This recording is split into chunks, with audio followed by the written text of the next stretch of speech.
Girl.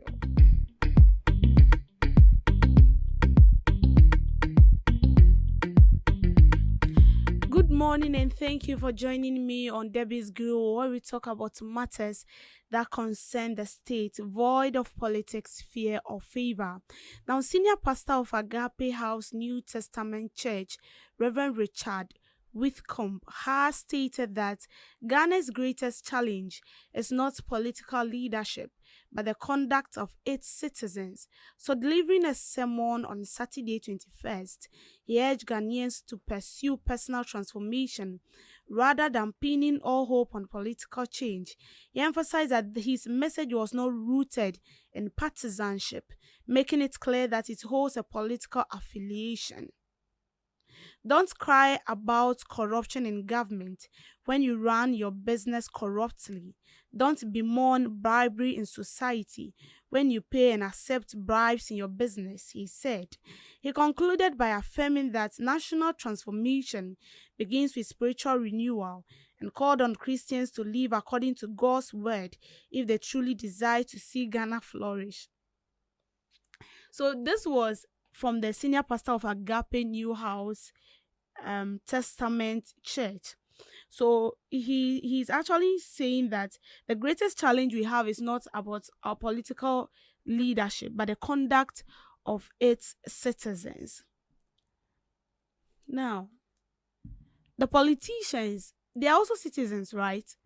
Because I believe it is the citizens that step up to become a politician. So as a normal citizen, you have the aim to become a politician one day. And then you started with bribe. It is the same people that steps up to become leaders of the state. And most of our politicians, 99% of them, they are Christians. But I must say that 99% of them are corrupt. They are corrupt officials. We have them in churches. We have some of them holding big positions in church. Some of them being associate pastors. Some of them being a PA to the pastor themselves. But they are corrupt. They are corrupt. Allegedly, Mr. Dubois, it was quoted that he is a leader in church. But look at the charges that was leveled against him. Even though, as it stands now, we don't know whether he's guilty or not. Until the court, proves him guilty. We are yet to know whether he's guilty. Although levels of corruption has been leveled or charged against him. So this is what we find ourselves in. Yes, it is true that you as a citizen, you have a role to play. Because as I said, corruption starts from even when you are a kid. We bribe teachers for results. Sometimes we even bribe people. We even bribe our own parents for money. We lie. Courses you don't study in school, you call them and then you take money from that. All those petty things are a step up to building your career in corruption. And that is what we see happening today. So he's saying that it's not the problem. Ghana as a whole country not moving forward is not a problem of leadership, but the citizen as well. In a way he's right, in a way he's wrong. Because it is the same citizens that steps up to become politicians. It is the same citizens that steps up to become the leaders of this nation. And so you start a small, and then you become a leader and you can't hide it anymore. And then it grows up. It germinates and then it begins to bear fruit. And that is the main reason why we are suffering as a country.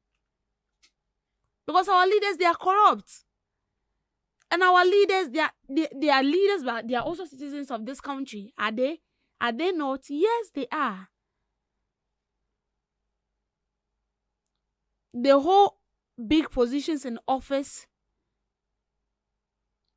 but they are citizens. They started from somewhere before getting to where they are.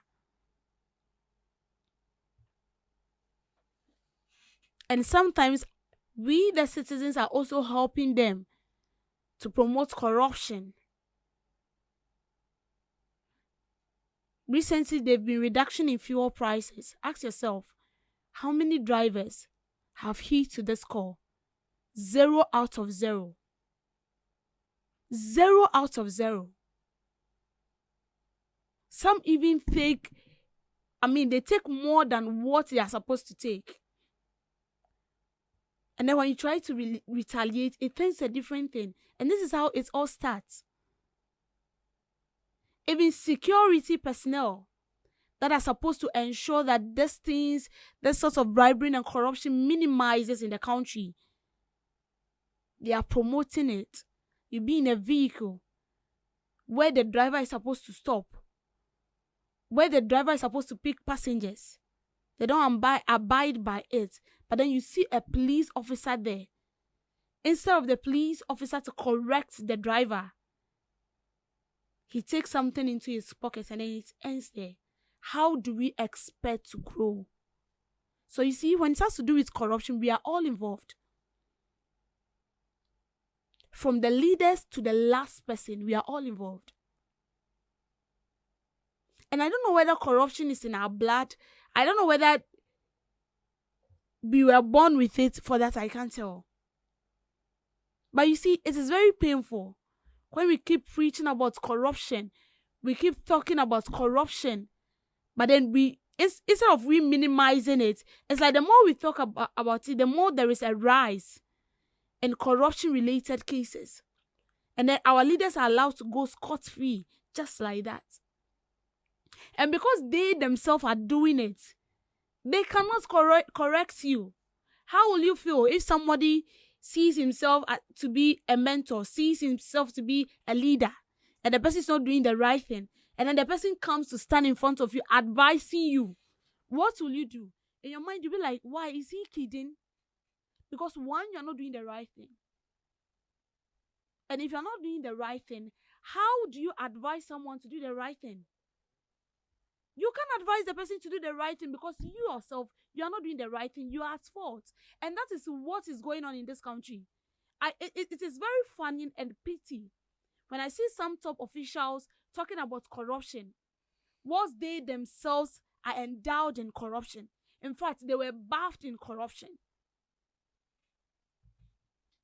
And then you see them coming out talking about corruption-related cases, talking about a whole lot, how corruption is not helping us as a country. But and we expect to grow. It's very sad when they are ranging countries that are, involved in corruption, and then you see Ghana, where we are, and then we are happy. And then you see top officials speaking about it. And what they are speaking about, they are not even giving solutions. Solutions that we can use to stop corruption. No. They only come and talk about the point that they feel like it's okay to them, where they talk about the side that will vindicate them and make it look as if we are at fault, but they are rather at fault. To stop corruption, we need to change our mindsets. The mentality we hold as Ghanaians, we need to change it. And see, we cannot stop corruption if people who are corrupted are allowed to go scot-free. No, there is no way we can stop corruption. No, we are just joking. We are not solving corruption. No, in Ghana, we are joking.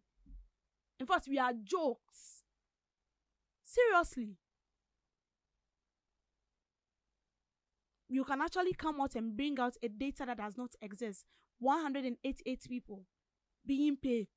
Then the money goes into your private account. And then we are hailing you, we are clapping for you. One by one, their cups will be full. And one by one, they will be prosecuted. Thank you for making time with me on Debbie's Grill. Thank you so much, Miss Debbie, for that, girl. When it comes to corruption, we all have a play.